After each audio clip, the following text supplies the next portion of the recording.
I don't have a particular take on this movie. I don't know if you guys what you felt about it. Yeah, I have got some things, maybe some themes I could pose. Maybe we'll have takes on what Fritz has to say. Maybe. Yeah, Yes. that's what I'm hoping. My It's not take a on the lot. film is very limited. I think it's kind of dumb, and that Harry Potter is obviously a fed throughout. Yeah, Like, Yes. yeah, that's pretty much how I feel about it. Yeah.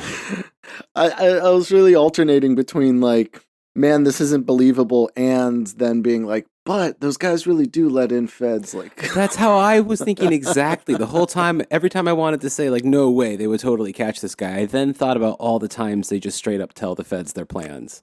right? yeah, but but are the feds so obvious? Like Harry Potter is in this film. Like he's basically like, "Hello, fellow Nazis." Yes, you know. this is my backstory. Here's the whole thing. Yeah. Yeah. I think they might be. I don't know. Really? That's what I was wondering. Yeah. Yeah. And he says like, my contacts in the defense, or how does he say, like, help me set up my medical business or something like this. It's like very, it's the conversation has no flow. Every time he says, hello, I'm operating a medical business. My contacts in the defense helped me set it up. or something like Yes. this. It's Yes. Yeah. Yeah. we can make bombs. Yeah. Let's introduce the show.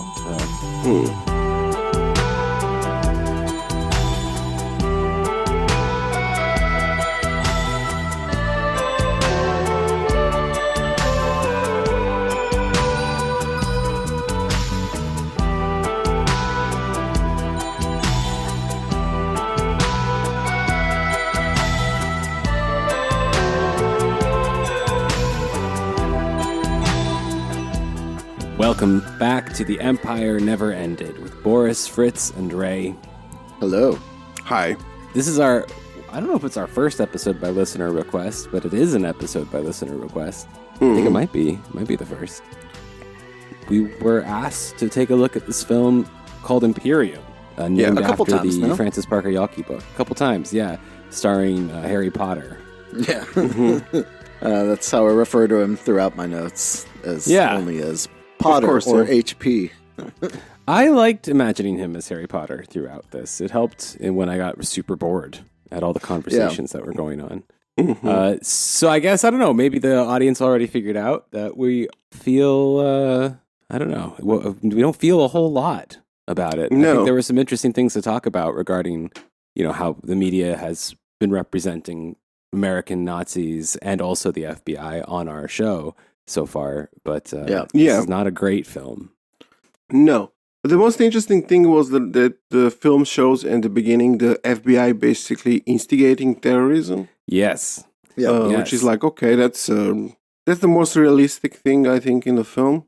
Yeah. Yeah. That's how it kind of opens up, is with Harry Potter. He's part of some sting operation where they basically set up this entire terrorist act for this guy to complete.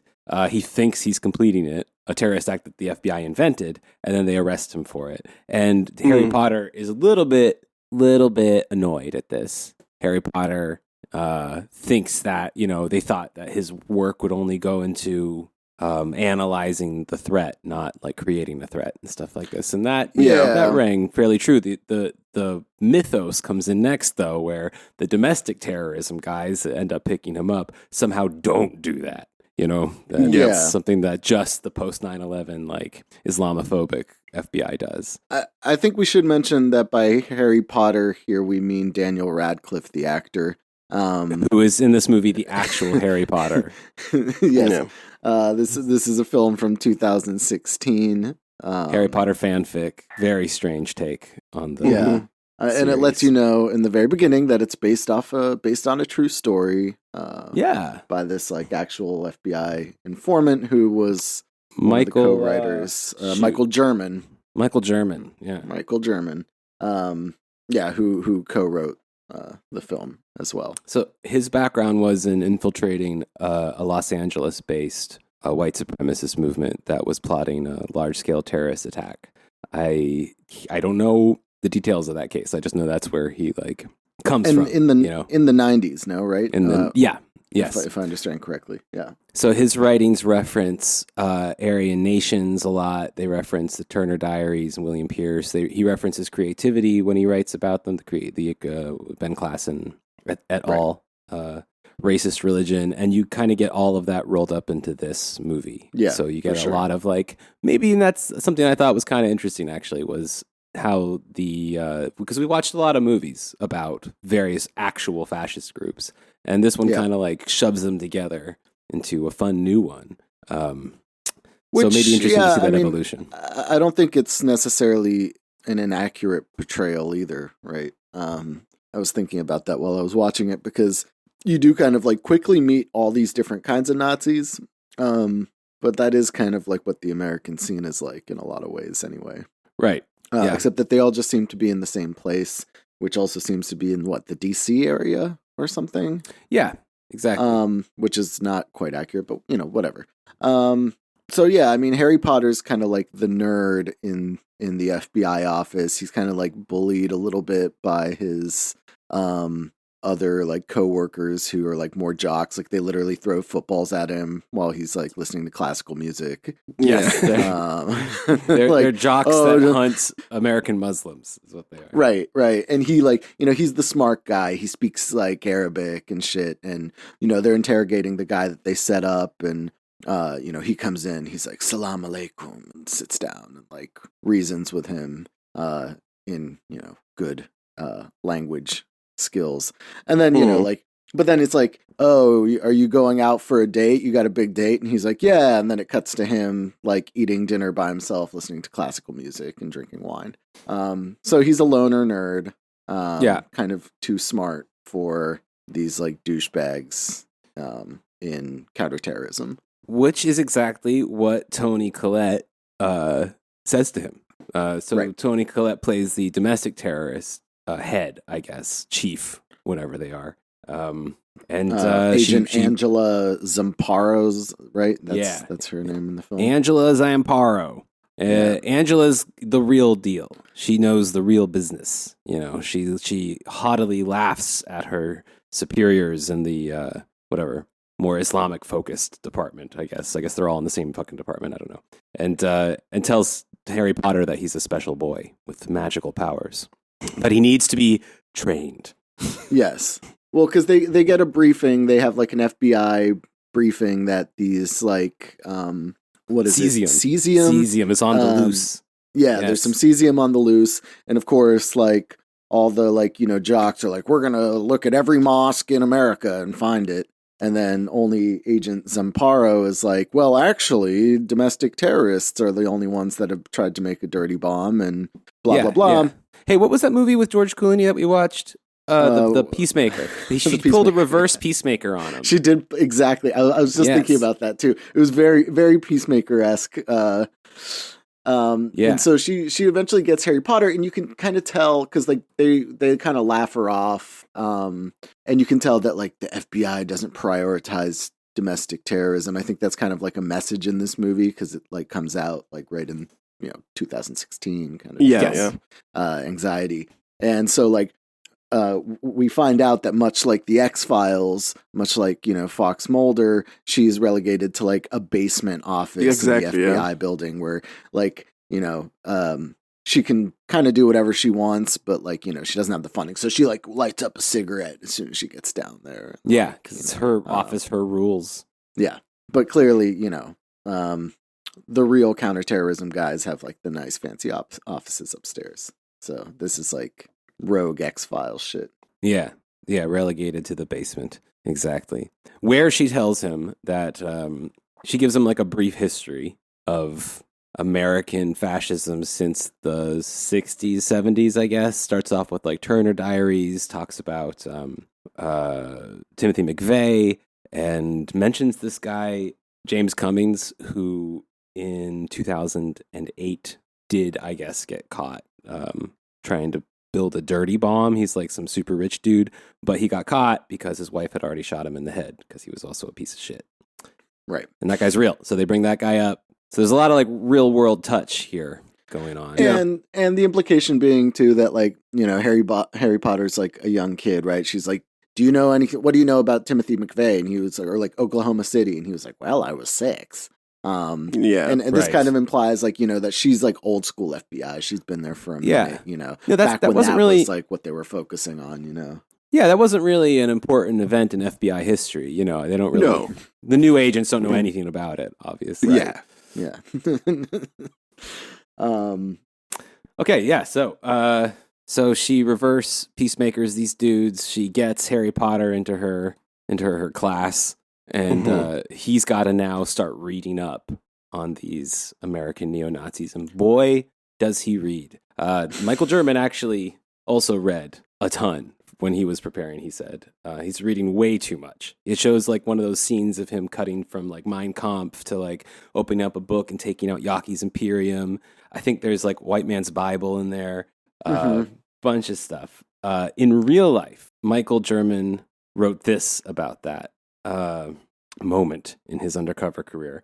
The quality and complexity of the material surprised me. They weren't just racist rants, although there were plenty of those. A philosophy major in college, I found much of their work as carefully written, well-sourced, and logically argued, as books I had read in college.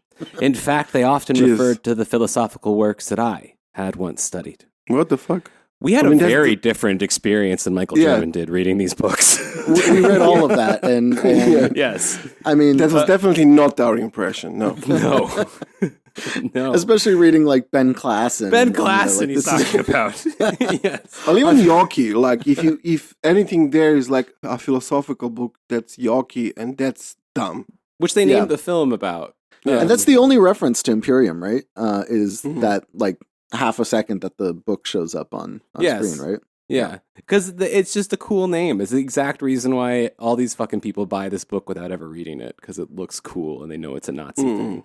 I do really love the montage sequence where he's like deliberating whether he wants to go undercover or not, and he's just like he drinks like an entire bottle of vodka while like there's like, you know, clips from the news being like white supremacy, terror, white supremacy, Nazis. Yes. And he's As he like drinks his downing nerves down. like Yeah. shot after shot, and then like decides to take on the job. It's pretty great. Which And by great, I mean also- it's terrible and badly made. Which also made me think of Svedek and his "I was a communist for the FBI." This is also kind of a reverse that movie. They're doing a reverse Svedek here. And yeah, there was a lot of alcoholism there that wasn't on the camera. So I thought maybe this was an advance Well, you know, progression. This is modern Hollywood. Okay, they have to show like the trials and tribulations faced by, you know, a young FBI agent. Reading internet article, doing what we do. I mean, to be literally fair, every I day. understand he is And reading drink a it, lot. and he needs to drink, and you know, I think Okay. you know Actually, our does make Yaki sense. series is Drove a testament all of us to that. drink. But Yes. yeah, Yeah. so I Maybe kind that's of right. understand. It's it's a new age. They're showing him being brave. He's a cisgendered millennial Yes. with diagnosed generalized alcoholism. Yes. Yes. Right.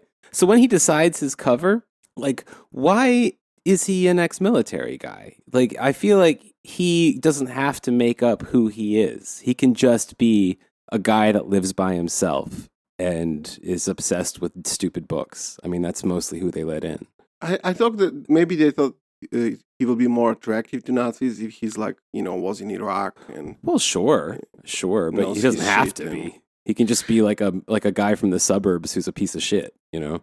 Sure, Yeah. but they will like him more, especially because he's kind of like a small guy Yeah. compared to a lot of these Nazis. So, at least he's like an actual soldier, who knows his shit and guns. And he's able to offer some expertise. Like he actually trains them and shows them how they should set up their, target ranges and so on. Yeah, I was thinking about that as well, and on the one hand, it's like the writers of this film were probably like, there are a lot of veterans who are they become Nazis because they're so disillusioned and stuff like that. But on the other hand, there's also like every other Nazi pretends that they were in the military when they weren't, Also, or they like yeah. got kicked out of basic training and they were like, yeah, I was in the Marines and I was in like Afghanistan for like Yeah. detours, and then they never were. Yes. So in some ways, it could be believable either way, right? Even if it's Yes, no, it's true. But she stolen should have valor. said that. She should have been like, Yeah. "Don't worry about it. Like, even if they do check, you're just another one of these guys that like pretended he was in the military." Yeah. Yeah, true. Michael German did have something to say about this. I don't remember if that was his cover exactly, but what he said was that so many of these guys were dysfunctional psychos that having anybody who knew anything about anything would really push you through the ranks pretty quickly. Yeah. Yeah. Fair enough. That's definitely true. But it's also interesting that they decided to have him join like a traditional like skinhead crew as like a Yes. dude like that. I found that to be an interesting decision, especially how like his character develops, where like he gets more into the kind of nerdy Nazis or whatever. So like, why wouldn't they just embed him there to begin with? He doesn't make a very convincing skin. I think this might be because of Michael German's influence here. I think he himself was a skin, and I think people just kind of know what that is, Yeah, but it seems like rather dated when this comes out, like because his experience was a long time ago, Yeah.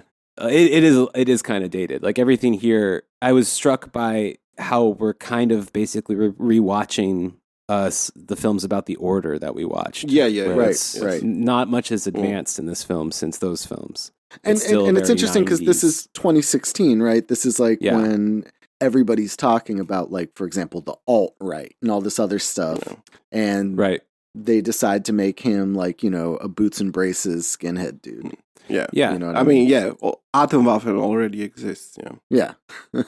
And this is also after Toni Collette shows Harry Potter this guy named this radio host named Dallas Wolf. Dallas Wolf is his name. And he's not, even for all their talk, they also show him articles about leaderless resistance and stuff like that. Like they definitely are aware of Metzger, but they don't make this guy like a Metzger. They make him more of like a Rush Limbaugh, which I thought was an interesting choice. It's a bit weird, yeah, because Yeah. because he seemed too professional for a Nazi like radio host somehow, and even the layout of his book and the title and everything seemed almost like mainstream. About. But this is guy. also, I think, what dated it too, is because he was a character you would know from the 90s also. He's Yeah. not like a YouTuber with like No. some dark shit or something on it. He's just one of these boomer ranters. Yeah. Yeah, it's really like a mishmash of like Metzger, like Rush Limbaugh, and maybe like, I don't know, Maybe a like little bit of Pierce or something. maybe a little but- bit of Pierce, something like that. Even like a little kind of Alex Jones moment too. Like, Yeah, but later not his even defense that, is like, you I'm an know? entertainer and all that Yeah. other stuff. Yeah. But definitely seems dated. He's he plays a Wizard of Oz figure in this story. Yeah. Where he peeks behind the curtain and finds like a greedy old man or something. But that's later. It doesn't matter that much. There's not a whole lot of plot per se in the movie. It's a lot of dialogue, and plot points will sort of shift forward in sudden spurts. Yeah. So, for instance, he finds out that after he sets up his cover as a medicine supply importer, who he's supposed to tell everybody he has military contracts, defense contracts that help him out with it somehow, he joins a group called Panzer Strike Force, which is, as we said, the skinhead group. I was kind of expecting motorcycles, honestly, with the way that it was called and the way that it was going. I know that was a bigger deal in Michael German's time, but they have that kind of like, white supremacist motorcycle gang vibe to them too, as well as being sort of like rock against communism types. Maybe they didn't have enough money for bikes. Yeah. Maybe, yeah. Well, they got Harry Potter, man. If they have Harry Potter, surely they have enough money for bikes. It seemed like the budget was not that high. Like when they are in the the Aryan Alliance, which that's supposed to be Aryan nations, I guess, compound. There's like with National Alliance, I think. Yeah, there's like 3 guys there in the compound. Yeah, you're right. The cast is kind of like, there's not a lot of people all the time. Yeah. No. Yeah. Well, so I mean, he joins this skinhead gang and kind of immediately shows that he's like smarter than the rest of them to like their leader, because like the security guy's like a typical bonehead, and like he tries to like pat him down, but he does like everything wrong, and like Harry Potter demonstrates his like situational awareness and be like, you picked a booth that's far away from the exits, like what kind of security guy are you? Some dick measuring. Yeah, I mean, he shows off and all that, but then like then they just like kind of show this gang to be basically like it's like romper stomper for like 10 minutes, you know what I mean? Like while they're Yeah, like yeah. showing this, like they go to this like rock against communism type like Well, hold on. skinhead show. I just wanted to put this in before we go to that show. This is the point when Harry Potter just explains his cover to them for the first of many times. Yes. When he Yes. just fucking says his cover story. Hmm. That's the art of the craft here. Which again, it might actually Again, it be might like work. that for FBI guys. These I people wrote that are- here. I wrote, but then I wonder, I mean, what is their bar in real life? They just seem to let anyone in and they straight up join Fed Ops. So Yeah. Mhm. it might be accurate. Maybe Michael German just walked in and was like, I'm not an undercover agent. I'm an Iraq war vet or whatever, the year Yeah. was. Maybe he did. And then they give you this he's wearing Levi's jeans. Oh, And that right, becomes right, like a point of like sudden tension in the room when the security guard dude notices he's wearing Levi's and they have this big talk about wearing like a Jewish brand or something like that. But I think that was just there to show like the symbolic complexity of joining the movement, which is something that Michael German also focuses on a lot of, that he had to like study all the symbols and know all these things and blah, blah. So it's part of that. Which you would think that like that would be obvious to the FBI, no? Like Yeah. don't have the jeans that are obviously with a very stereotypical Jewish name. But I don't know. I think they all wear Levi's anyway, though. Okay. But also, they don't read all those books that he read. Like he worked way too hard on this in some ways, and not hard enough in others. Yeah, Yeah. for having read all that stuff, he's seemingly still pretty clueless. Yes. All right. So, But I do want to just yeah, mention the go on. RAC show because that was funny to me because like they had to throw that in to be like the Nazi subculture thing. But it's funny because in 2016, like I can't think of this is supposed to be in like the DC area. That's like a big show. You know what I mean? Yeah, yeah, And there's like a lot of Yeah. people. It reminds me of like Romper Stomper, like when cuts to like them like pogoing in that whatever bar. And yeah, sure, that's believable in like Australia in the 90s. But in like 2016 DC to have like a huge Nazi skinhead show like that yeah. doesn't seem believable. Yeah, it was. Yeah, it made the world a lot more nostalgic than was believable in any way. I think it seemed like Yeah. you were being told like they should have just put it in the 90s. Like why not? Yeah. It would have been more effective. I think. Oh, absolutely. Yeah. Yeah. When does the AFL come in? Are they the Anti-Fascist League? I mean, like really soon after the show, they like decide to, I guess, really like initiate him for real, and so they like take him to get like a tattoo, which isn't like a particularly Nazi tattoo from what I can tell, right? It's just like I don't know. I don't really remember what was on it. It was kind of like a kind of dragony looking more than anything. But, yeah. Yeah. I guess we can assume, it was Nazi-ish. Yeah, but now he's like a skinhead, and running through the night looking for a street fight, and they start taking him to like meet other people, right? So they take him to the first of, I guess, a few like social events, networking events at this guy. Sorry, do you remember what organization the vegetarian is representing? Oh, do you mean, wait, which one's the vegetarian?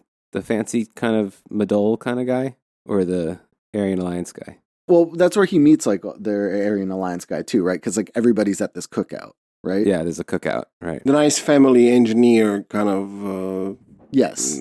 normal guy. Yeah. Yeah. That reminded me of the American Renaissance Party depictions in the movie with Ryan Gosling, The Believer, about, what's his name? Dan Burroughs. Right. It was kind of like that memory of the Renaissance Party, I think. But I don't think this guy, is he a member of some organization? I don't remember them saying that he is. I think he's just a key man, like just a key man in the I guess so, movement, yeah. is the idea. But it's also kind of Harry Potter's introduction to like Nazis that aren't like boneheads, right? Like he enters the house and like there are a bunch of trad wives who like made cupcakes with swastikas on them.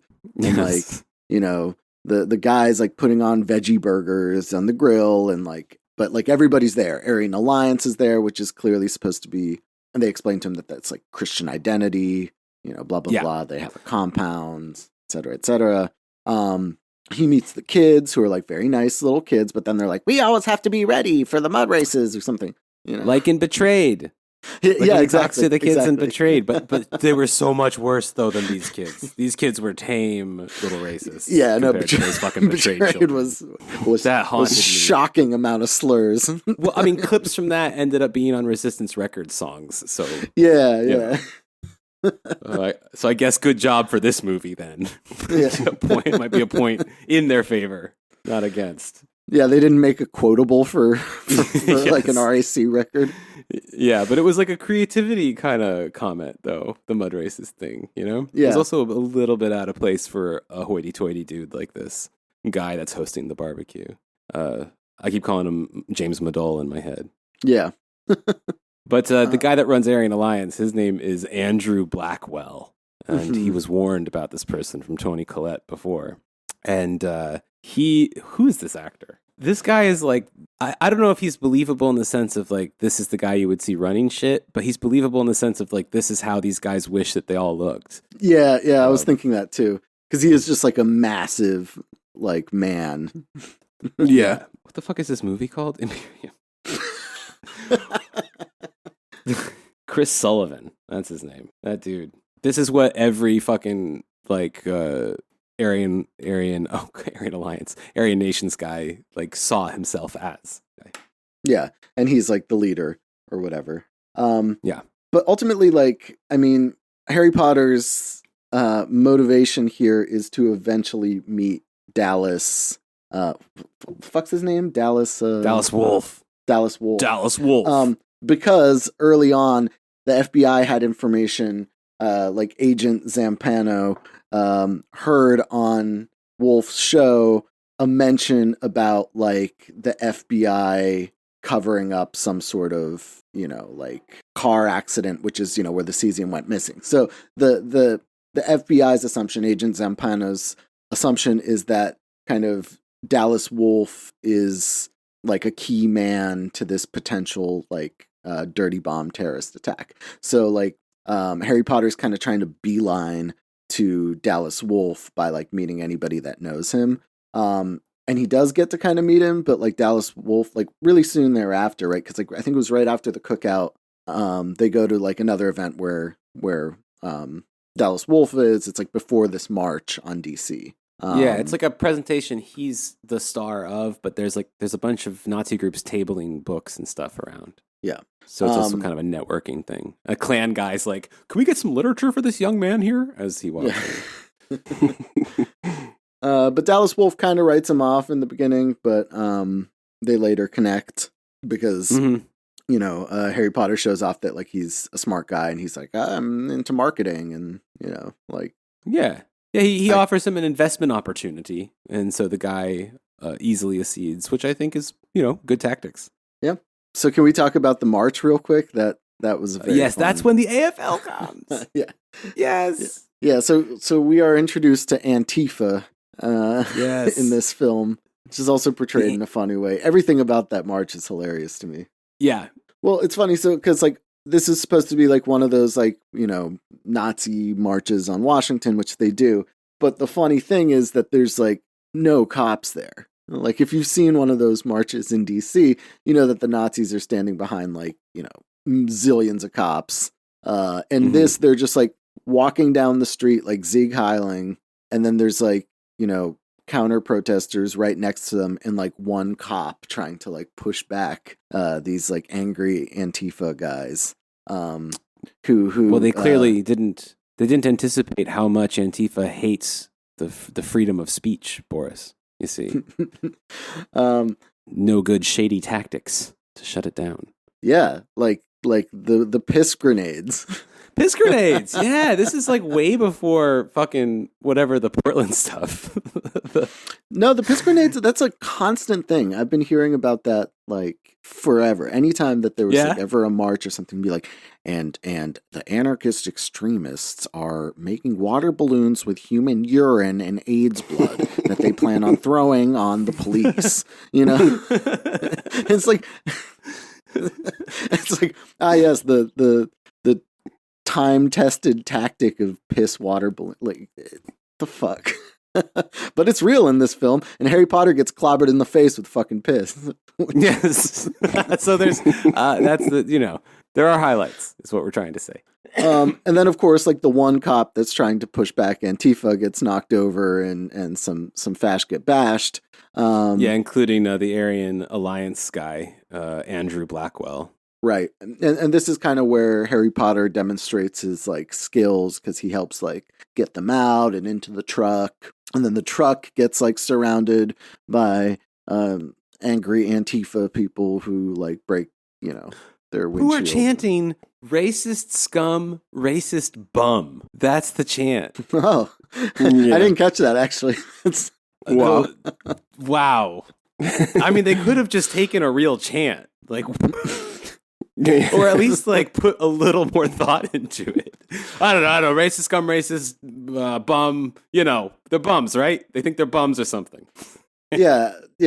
I guess Michael German wasn't paying attention when he was undercover to what like chants were at probably the Nazi rallies that he went to.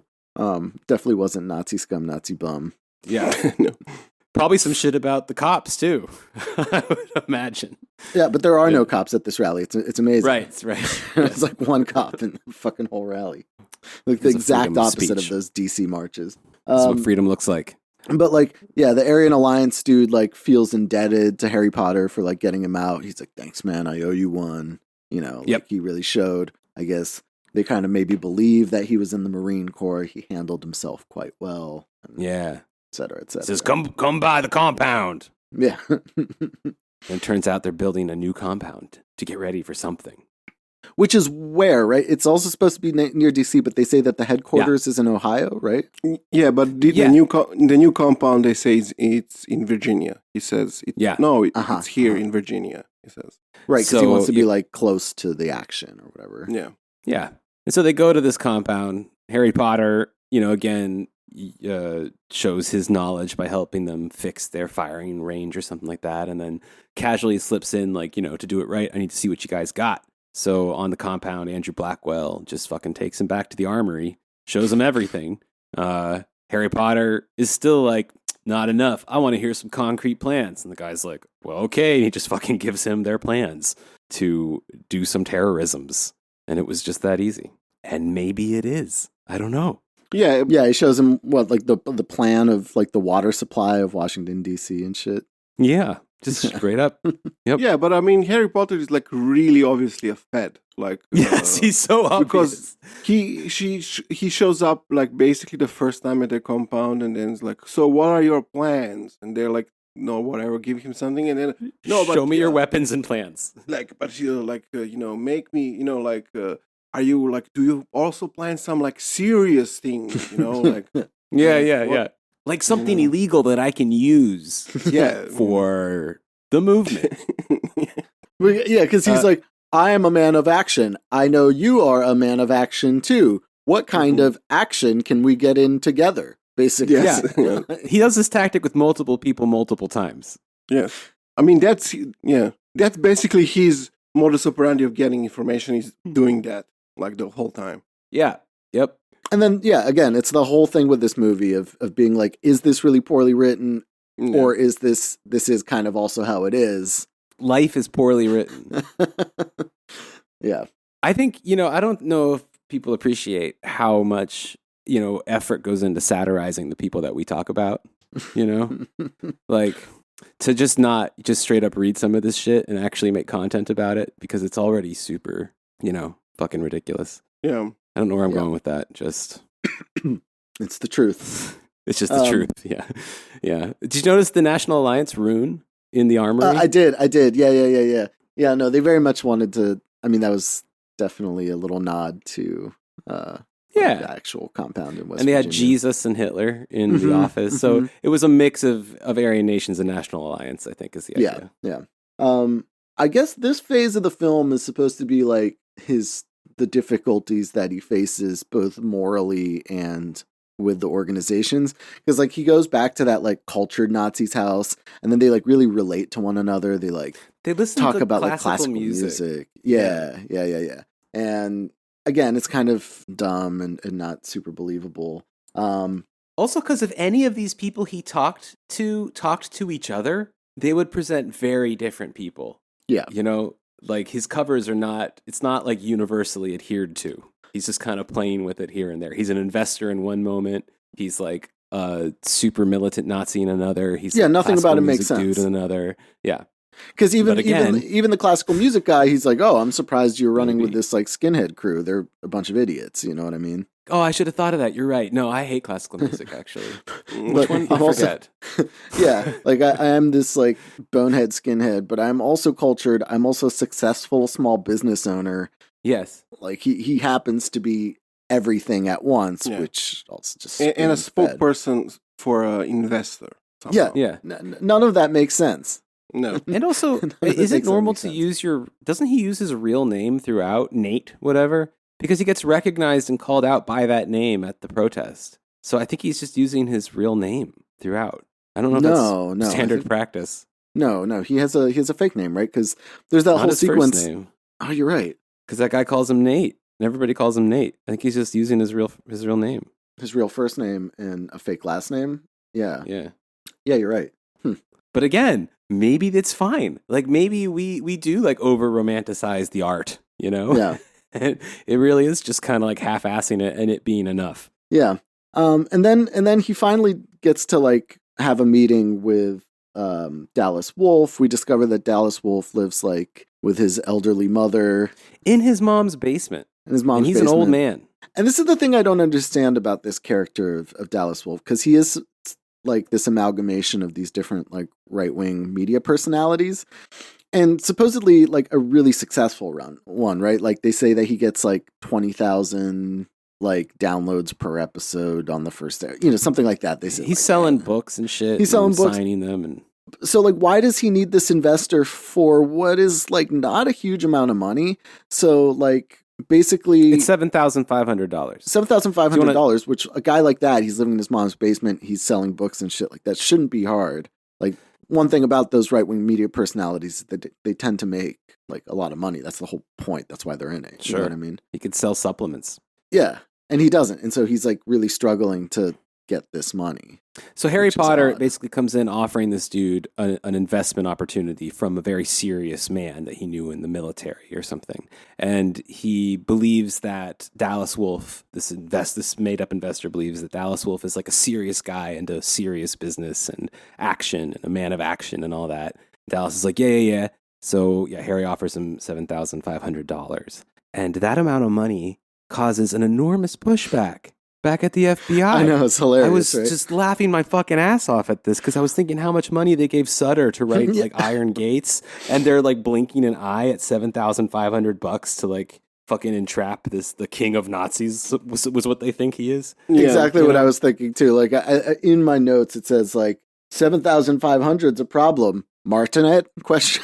mark. Yeah, Like, yeah. Maybe that was the problem. Maybe at the same time they had just given him like $170,000 that week, and they were like, "Oh man, if you had asked like on Monday, Yeah.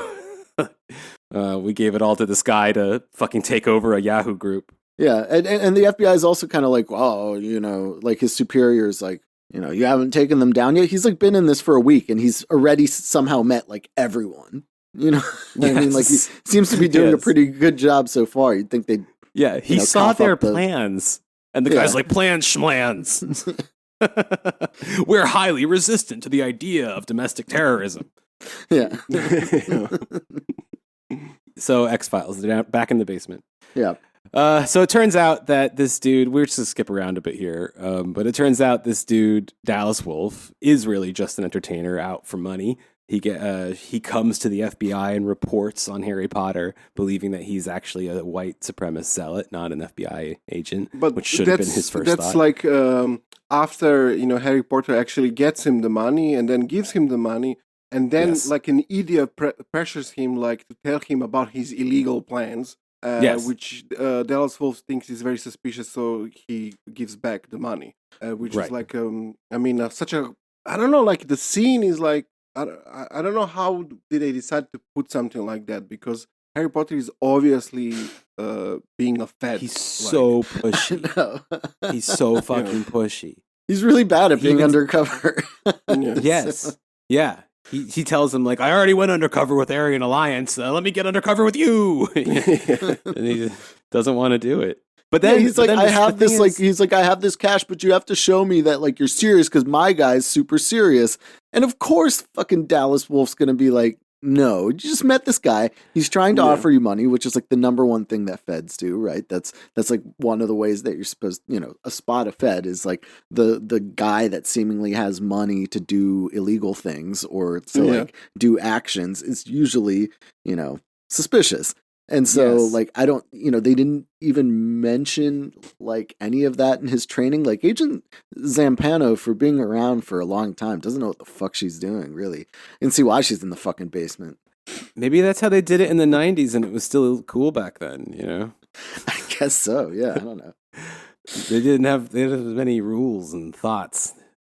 Yeah, he's very, very pushy. But the funny thing is that this guy isn't even, Dallas Wolf doesn't go to the FBI and is like, haha, one of your agents came and offered me money. He's like, a Nazi came and offered me money. You should know about it. So he even was dumb enough to believe it. And again, it's just. Really, maybe, but the way it was portrayed, he could be like thinking maybe that guy is a Fed and I'm just going to make them, because it would make sense since, they do incite, terrorism.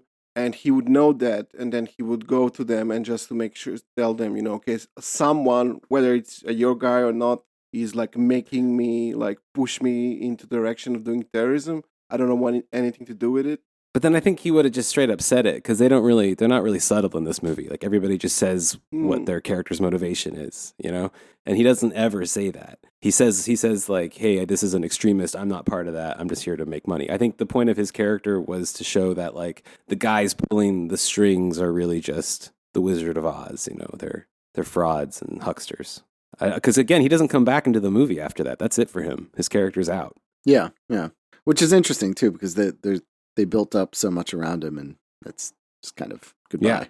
Yeah. And this the fact that they have to kick him out of the lineup of suspects is a crushing blow for the X-Files. And they're about to close up shop. Like Harry Potter's already been interrogated by Andrew Blackwell, and it freaked him out because like his skinhead buddies checked out his military record, which Toni Collette made him tear up for no reason. And so it's all kind of coming apart. And as he's packing up his apartment, Harry Potter is going through his books, his box of books, and he finds some texts that he had borrowed from the Fancy Pants guy, And for some reason, he feels like he must return them. Really dumb. Yeah. Like, why? There's no reason. Like, I guess maybe he liked the dude. I don't know. I think that's what's supposed to be implied. That's his like moral dilemma, is that he relates to this guy, right? And that's why it was so crazy reading this by the real dude, Michael. What's his fucking name? Michael German, about the quality and complexity of the material, and this was a thinking man's movement kind of remarks. Yeah, because it really never is. Ben Klassen. Yes, the Beaver guy. That's all that you need to know is Ben Klass. Yes. Just read any creativity text and you want to die immediately. Yes. Yeah, which is why I thought he was drinking, but it was because he was trying to really get these complex ideas. That's what was bringing him down. Because, we drink. I'm not going to say we don't. True. So as Harry Potter is getting ready to leave, he returns these books to the James Madole type guy, the Renaissance Party-ish dude. Except he's kind of handsome. James Madole was not. He's like James Madole and Robert Matthews put together, I think. Because he's also got that kind of like, he's like a normal, handsome American dude thing. But he's into the classy side of stuff, like classical music. And that's very Renaissance Party. He even reminds me more of some like current like Silicon Valley conservative types. Like associates of Musk and things like that. But like way more Nazi, right? Because like his like hot trad wife made the swastika, cupcakes and stuff. Well, then he might have also been a representation of that James Cummings guy, the millionaire that wanted to dirty bomb everybody. Yeah. Because that becomes more relevant now. So Right. Maybe a mix of all those people, I guess. But I guess that's what's interesting about this movie and why I wish it was done a little better. Honestly, I wish it was more of a comedy, to tell you the truth, because like all this stuff that we're talking about, you know, we aren't really sure how good of an agent you actually have to be to infiltrate these people. I mean, like a first-time reporter got into the base on his first try, you know?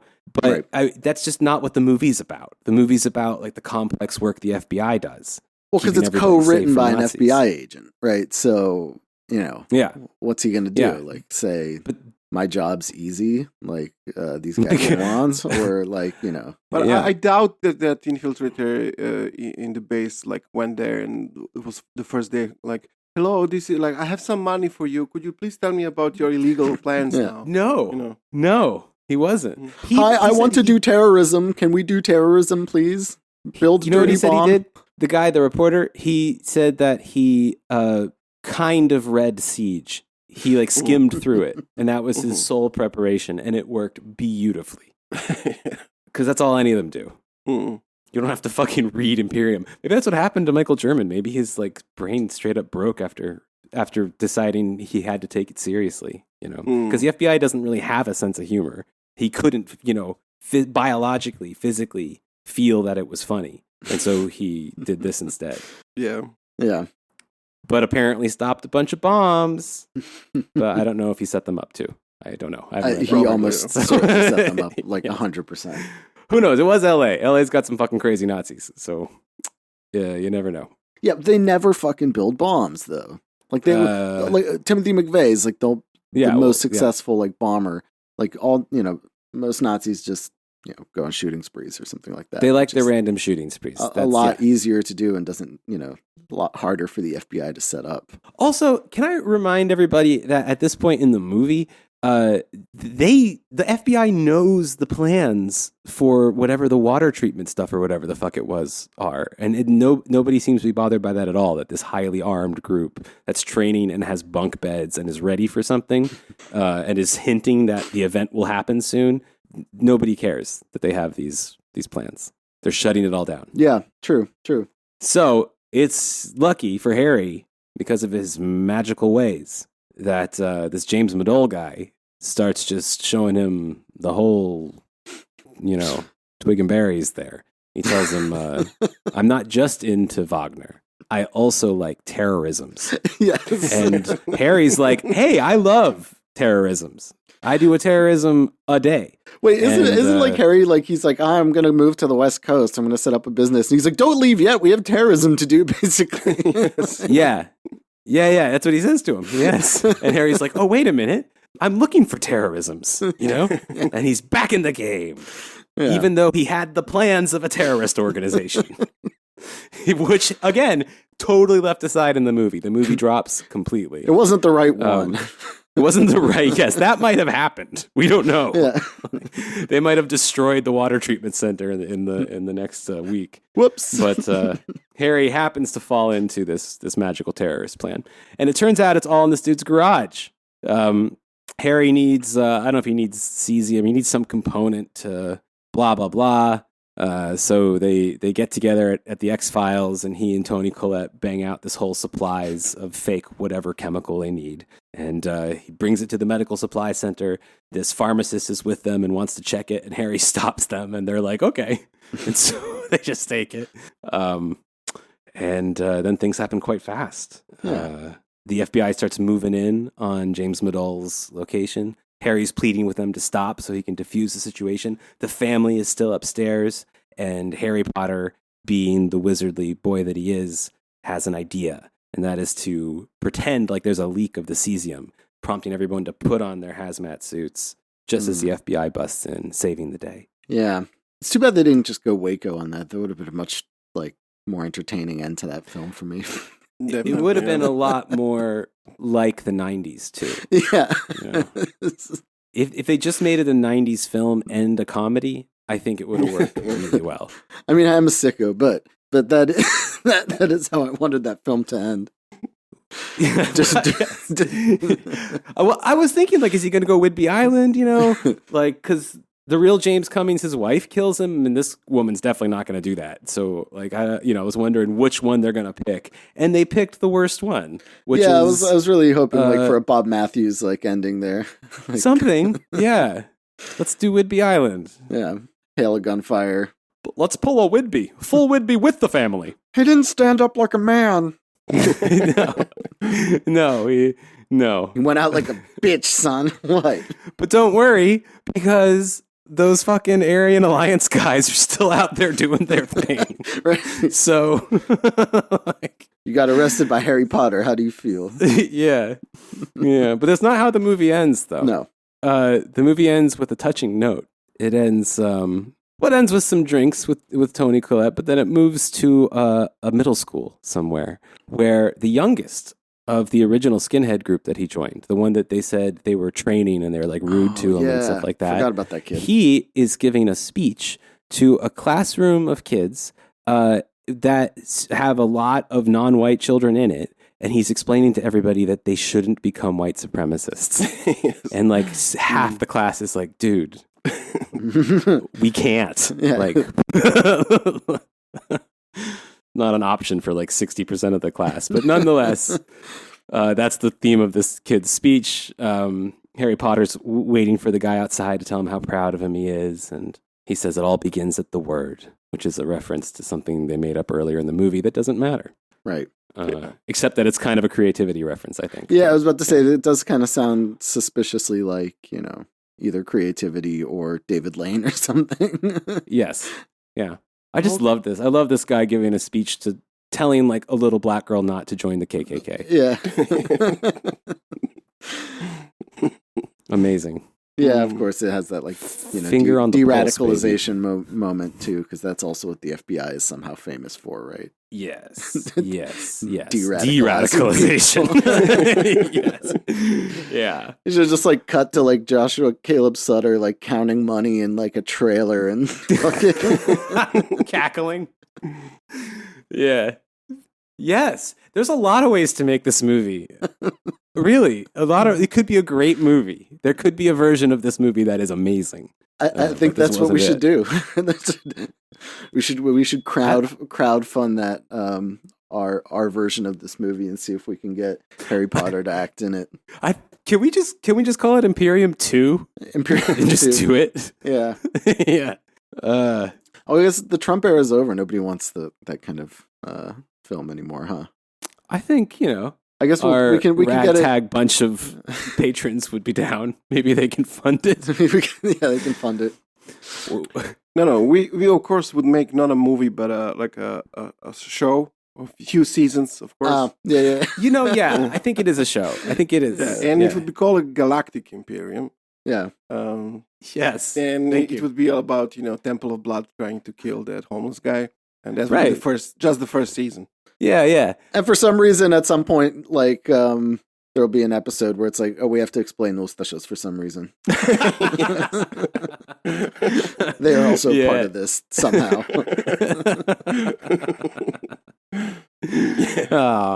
We just described our show, guys. That's nice. Yeah. The dream show we want is just our show. Okay. But deal with it. Feel it, Boris. I can dream, okay? I want to make Imperium 2. I do too. Written and directed by me. Galactic Imperium sounds great. All right, that would be pretty good. Yeah. I'm already kind of thinking about casting. Well, I mean, I don't know. I do think that Daniel Radcliffe is a good actor. It's just a shitty role. Yeah. And I like Toni Collette too. I've always liked things that she's been in. Sure. Yeah. But they have to like fucking milk every dialogue so much. They're really working in this movie. Right, because it's hard to make the FBI a hero somehow, They're so boring. They're such boring people. And like, the real guy here, God damn it, what's his fucking name? Michael Scott. German. Michael German. The real guy, his answer to fixing the FBI and fixing how it operates, he says the main problem is that the guys who do the analysis and the guys who do the enforcement are the same guys. So there's like a self-feeding cycle of analysis that suggests enforcement because, it just feeds itself. Okay. But his answer to this is a better management structure Right. in general. He thinks that there should be another fucking department out there whose job it is to analyze everything and sort of manage everybody.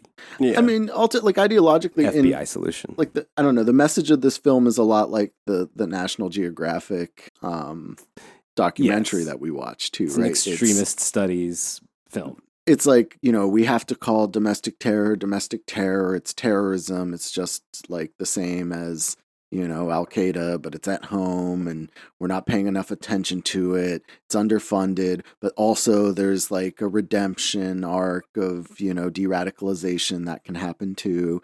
So if the FBI just does its work, then the young kids who are Nazis won't be Nazis anymore. And somehow everything will be fine if we call them terrorists. And also, like in the beginning, there's that scene that we mentioned where they kind of show FBI basically inciting terrorism, and then in the film pretends that they have some kind of a critical view of that. But that's also not very much unlike what Harry Potter does for the rest of the movie. Right, exactly. He's not so explicit at it, but like he's basically trying to make these people do something illegal through, out.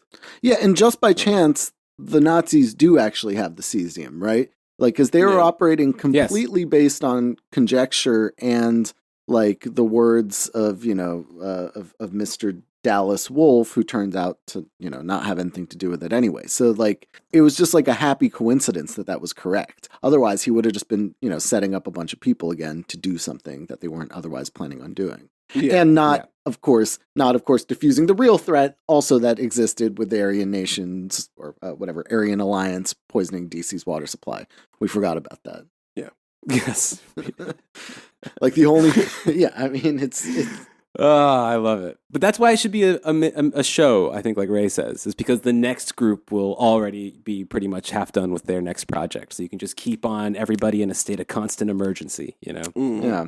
And I was disappointed that there was not enough degeneracy in the portrayal of those Nazis. No, not nearly. Like even the skinheads, I did get like at some moment there was like I was hoping to get a little bit of like the American Nazi Party style, like we're eating poop in a basement and whatever. Yes, like when they get hit by a piss balloon, it doesn't matter. Like nobody notices the difference. Yeah, Yeah, but that doesn't. We don't even get that. So there's very few fun parts of this film, I think. Yeah, that's what it didn't have any because it's an FBI film. Yeah, it's an FBI propaganda piece, I guess. Starring Harry Potter. But he's like, I would say it's more on the end of like NGO extremism studies type things. Like right. I mean, he's independent. He quit the FBI with a bunch of criticism about the FBI, and he's in the private sector now. Right. And has been since like the late 90s, right? I think since he did this undercover stuff. Yeah. So it's one of those. It's one of those National Geographic takes. Yeah.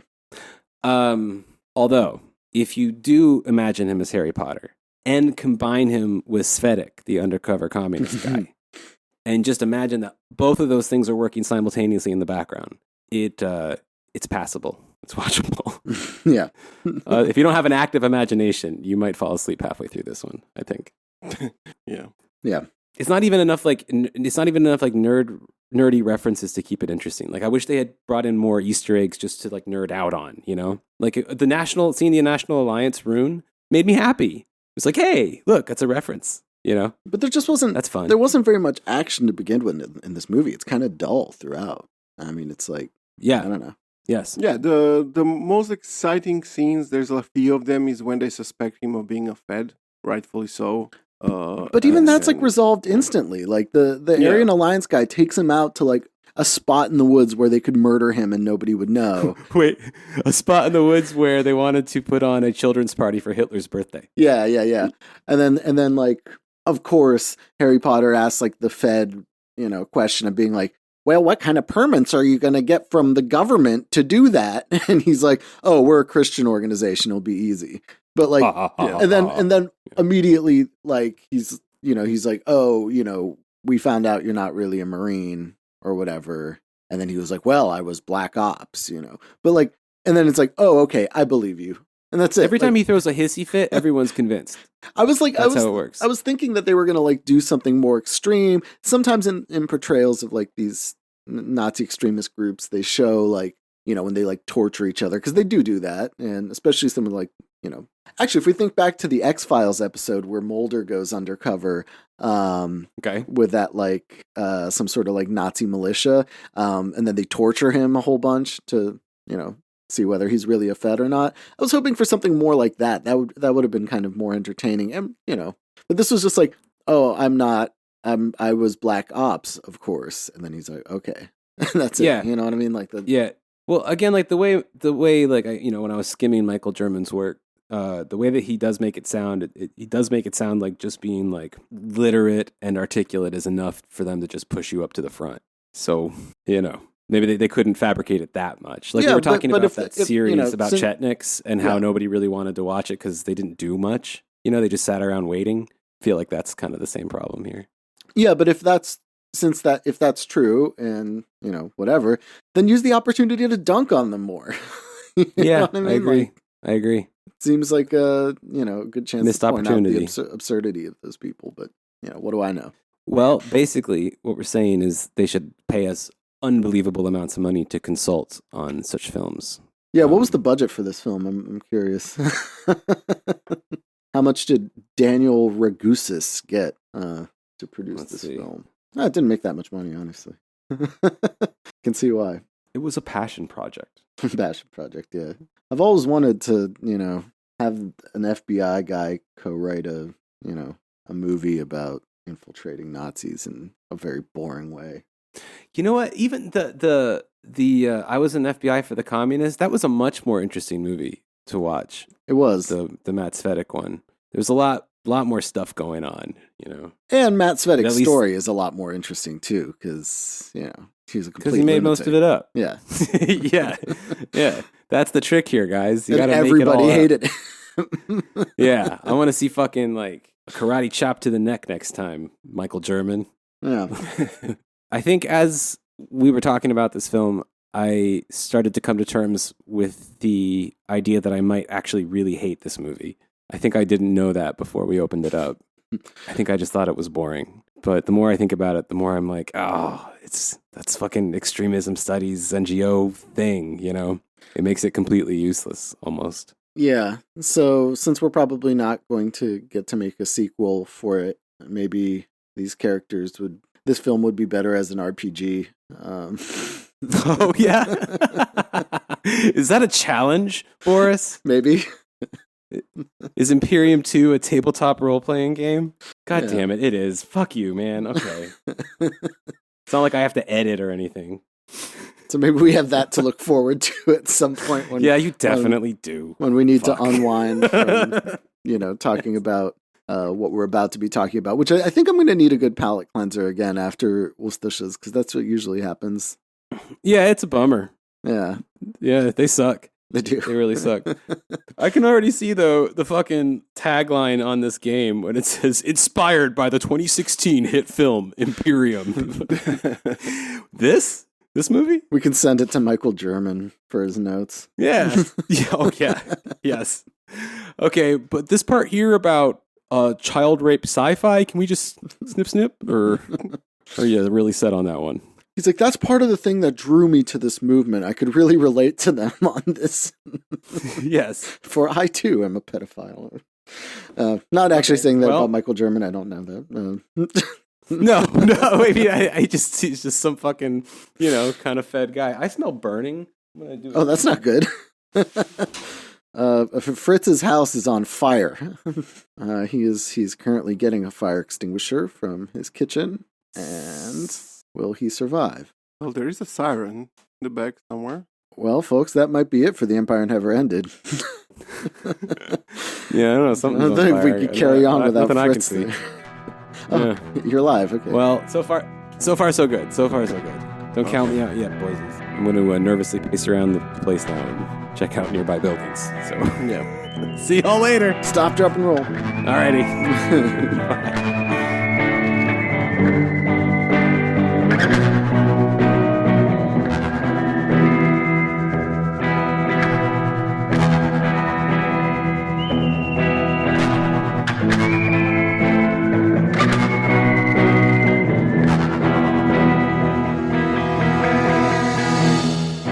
there, Fritz here from The Empire Never Ended. This has been one of our weekly free episodes for free people. But for premium people, we also have weekly premium episodes, which you can get at patreon.com/tenepod, TENEPOD, and also follow our various social media things in the show description there. Like and subscribe them. Follow them. Like and follow and subscribe. Follow them. Do it.